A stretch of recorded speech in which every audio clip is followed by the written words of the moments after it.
That's right. Mayor de Blasio is updating us on the storm. Let's listen in right now. Flooding and the efforts that have been put in place to make sure we will not have flooding. Very impressed by the work that was done by the Parks Department securing the beaches at Coney Island. I know they've done the same in the Rockaways and in other parts of Queens and Staten Island. Then went out to Staten Island to the North Shore to get a sense of how things were going there with the efforts of the Sanitation Department. Let me emphasize at the outset, Sanitation Department is doing an extraordinary job. I want to really thank the men and women of the Sanitation Department. I had an opportunity to talk to some of the sanitation workers as I drove around, and I thank them on behalf of the people of this city for the great job they're doing. They got ahead of the storm, and they have stuck with it every step of the way. Now, the fact is, sanitation is dealing with a very tough situation at this moment, sort of fighting an uphill battle because the precipitation keeps coming down. They keep plowing, but the rate of this snowstorm continues to be intense, between 1 and 3 inches per hour, depending on where you are in the city. So recognize that this is a storm that's got packing a lot of punch, and is continuing very forcefully and will do so into the evening. So that just emphasizes how important it is to get out of the way of our sanitation workers and let them do their jobs. So I'll say again, travel ban is in effect. The NYPD will enforce the travel ban. It's very important that people clear the roads so sanitation can do its work and get this city back on its feet over the next day or two. Of course, we need our roads clear for our first responders, so they have the freedom to get to anyone who is in danger. NYPD, as it's made clear by Chief O'Neill before, no one wants to have to arrest people, but the NYPD will take any measures necessary to keep our roads clear in the middle of this emergency. You'll see some images that are starting to go out on social media of NYPD enforcement actions. We want New Yorkers to know that this is a warning being given very clearly. If you want to avoid these enforcement actions, get off the streets now. It's also important to recognize that because of what's happened with our mass transit, it's all the more reason that anyone needs to get somewhere, they need to go immediately. Of course, now, not only are MTA buses no longer running, but subways that have routes above ground have now been suspended. Underground subways continue. The state and the MTA made the decision, and we're very happy about that decision, to keep the underground subway operations going. So there is a way to get around in much of the city. But again, the smartest thing to do, given that this is a storm that continues to grow, it's getting colder, it's obviously getting dark, the smart thing to do is to get away from any place that you're at work, get home from work. If you're out for any reason doing errands, get home, get safe. National Weather Service has given us an update now, and it's quite striking. You know, we said earlier in the day that if we broke 20 inches, it was more than 20 inches of snow, it would rank as one of the top 5 storms in terms of accumulation in the history of New York City since these records were first kept in 1869. The last exact reading I have is from 4 p.m. at Central Park. Central Park has always been the recognized location that is used to measure snowfall in the city. If you're going to have one location, that's been the go-to location over many, many decades. As of 4 p.m. in Central Park, 19.3 inches. So that was well over an hour ago. At this point, very likely that we've passed the 20-inch mark right there, but certainly in other parts of the city, even more snowfall has occurred. The current scenario from the National Weather Service has us expecting 24 to 28 inches of snow.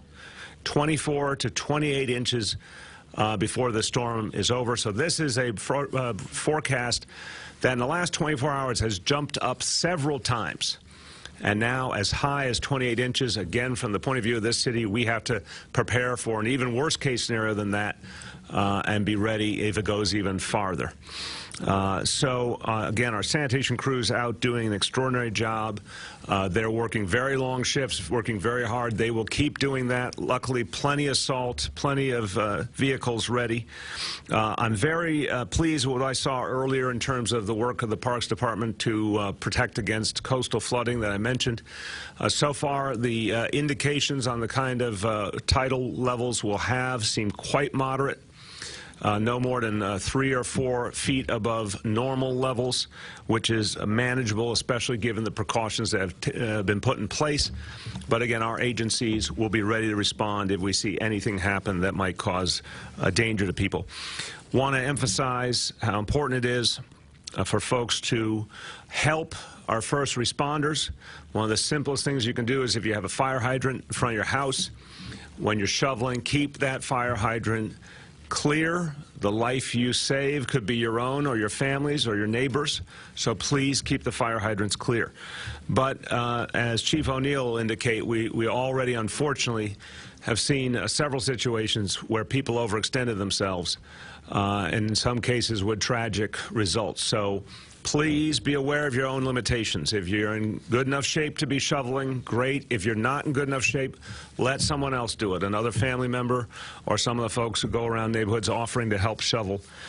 Better to spend a few bucks for someone to shovel than to do something that might present a danger to yourself. Again, any problems with heat and hot water, we need to know about them. Call 311 if your building management is not dealing with them. Any situation where someone's life is in danger, please call 911 immediately so we can get to there and help them. Quickly in Spanish, hemos prohibido el tránsito de vehículos en toda la ciudad. Con la excepción de los vehículos de emergencia, no se permite el tránsito en nuestras vías. La policía está asegurando que se cumpla esta orden, que esté en vigor hasta la medianoche, and that is midnight, and that actually that time range is going to be extended. I'll speak about that in a moment. Así que por su seguridad, manténganse fuera de las calles. Pueden llamar al 311 si tienen problemas con el agua caliente o la calefacción, o al 911 si es una emergencia. As before I bring up First Deputy Commissioner Calvin Drayton of the Office of Emergency Management, just emphasizing that our travel ban will continue into the early morning hours. We'll have an update before the evening is over with the exact time. But originally we had projected to at least midnight. We're going to continue that into the early morning hours. Given how strong the storm has been and how long it's going, we need more time for sanitation to do their work, but we will set a specific time as soon as possible. We'll certainly have an update later on this evening. Deputy Commissioner Drayton from OEM. Thank you, Mr. Mayor. As I mentioned earlier, our EOC has been open now for the last couple of days. We continue to be very, very busy upstairs. I mentioned to all of you yesterday and again today about a tow truck task force. As of 3 p.m., there are 181 total towing assets available. Working with our health and medical ESF, emergency support function coordinators, to prioritize ambulances and emergency vehicles across the city. As of I guess as of about 4 o'clock today, we had 277 responses and tows. Public information, we're still conducting daily interagency calls with our public agencies, our private partners, and the private sector to ensure continuity, and also with the elected officials. We're using our Notify NYC and our own website and social media channels to amplify the emergency message. CERT. Our New York City Emergency Management is working very closely with our Community Emergency Response Team, better known as CERT, across the city. These civilian volunteers trained to assist first responders are feeding us real-time information about snow accumulations throughout the 5 boroughs. Thank you. Thank you very, very much.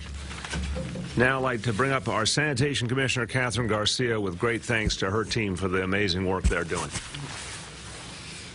Thank you, Mr. Mayor. I mean, I really think that the members of the Sanitation Department have really come in very geared up to fight this storm. It has been an extraordinary, tough storm for them to fight, but they have been extremely dedicated through this day.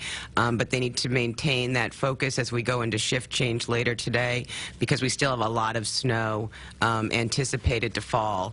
We've got 2,500 pieces of equipment, as I've mentioned earlier. We do anticipate that once we get into the morning, around 8 o'clock, that we will bring in additional front-end loaders to begin trying to pile snow.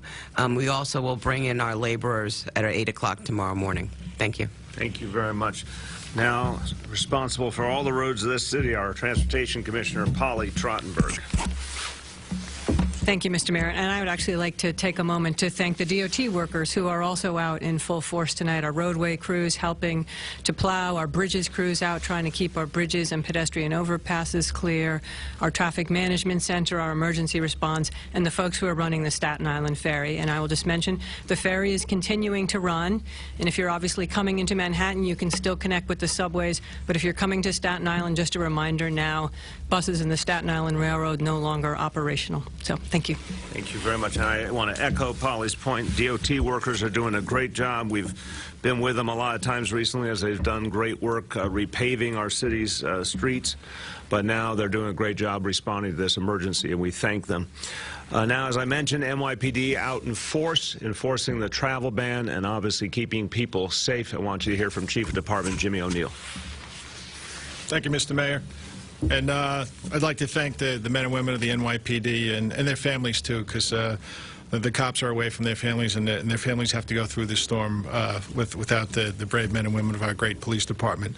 So just to update some of the numbers that Calvin gave you, we actually have 343 tows and then 312 accidents, and there have been three deaths from shoveling snow, one out in Staten Island and 2 out in Queens. So again, as the mayor said, you know, don't overexert yourself. If you can't do it, please hire somebody to do it for you. Or if you have a good neighbor, maybe ask the good neighbor to come over and help you do what you need to do. We have no significant radio backlog right now throughout the city. We're doing well. And then we do have a communication transportation plan where we take 911 operators. They come to the precinct and we transport them to Metro Tech. And we've been using that system all night long to make sure we have enough 911 operators. Thank you. Thank you very much. And I want to finally introduce Chief of EMS, James Booth, EMS of FDNY, and want to thank him for the great work that all the folks at EMS are doing, protecting people's lives in this crisis. But they're also contending with very difficult weather conditions as they move around doing their jobs. So I want Chief to give you an update on that. Thank you, Chief. Thank you. Good afternoon, everybody. To date, today, the Emergency Medical Services Fire Department's responded to about 3,000 requests for medical assistance throughout the city. We're getting to life-threatening emergencies and challenging environments. We've had some stuck ambulances, but that number has been mitigated. It fluctuates up and down. Nothing that impacts our services. And if you can heed one thing that the mayor says is keep your vehicle off the road. Our vehicles are impeded by other people not heeding his warning.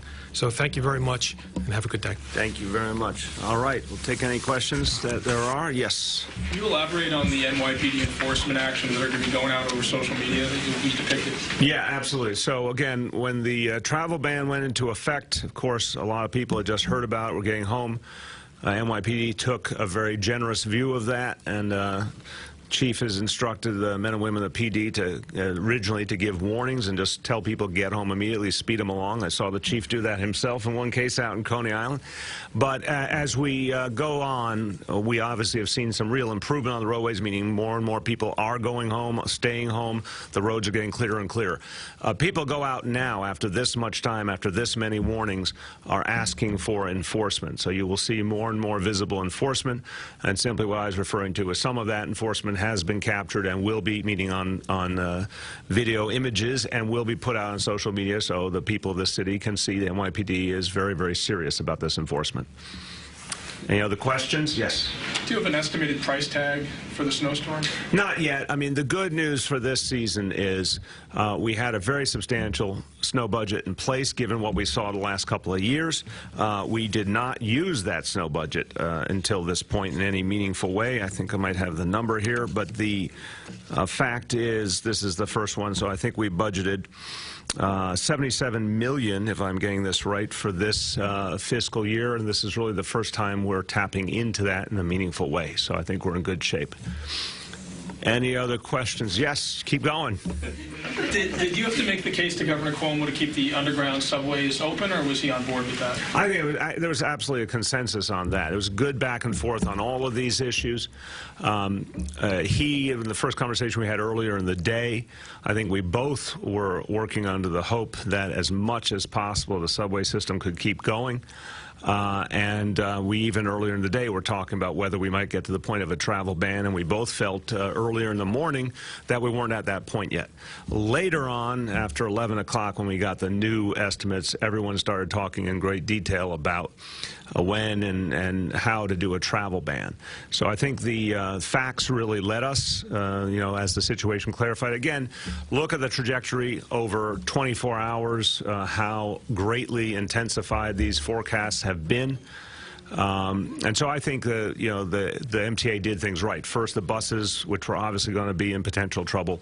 Then the overland trains. They've done a good job of keeping the underground service going, which I think is a smart move. So there's been a lot of unity on this one. Again, emphasizing, I want to say to people again, travel ban. The state's made clear, and we agree, in effect until further notice. That definitely means into the early morning hours. We'll have an update before the evening is out, giving a more specific time frame to that. But the travel ban is in effect until you hear otherwise. I want to emphasize that point. We originally said midnight. We're definitely going to go well beyond that, given the nature of this storm. Travel bans in effect until you hear a specific message saying that it will end at a specific hour. It's very important for people to honor the travel ban until it is over. Last call. Any questions, please? You're doing great. Thank you. You're on a roll. I know this is maybe a Port Authority question, but can you give us an update on the airports? We're actually, your timing is impeccable. We are just starting conversations with the Port Authority to get a sense of what they believe is a valid timeline for the reopening of the airports.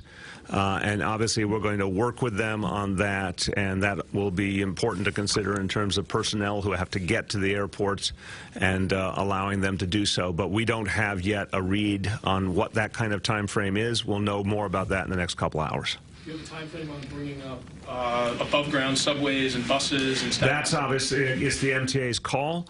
I think everyone would agree that right now, again, as these numbers have intensified and increased with each time I've stood here, I've had to give you a higher number because of the nature of this storm. Until we finally see this storm end, and we see just how much snow it's dumped on us, then we'll be able to estimate how long it will take to clear out.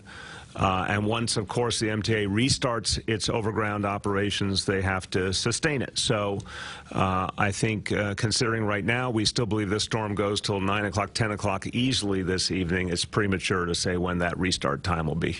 I got one more. You may.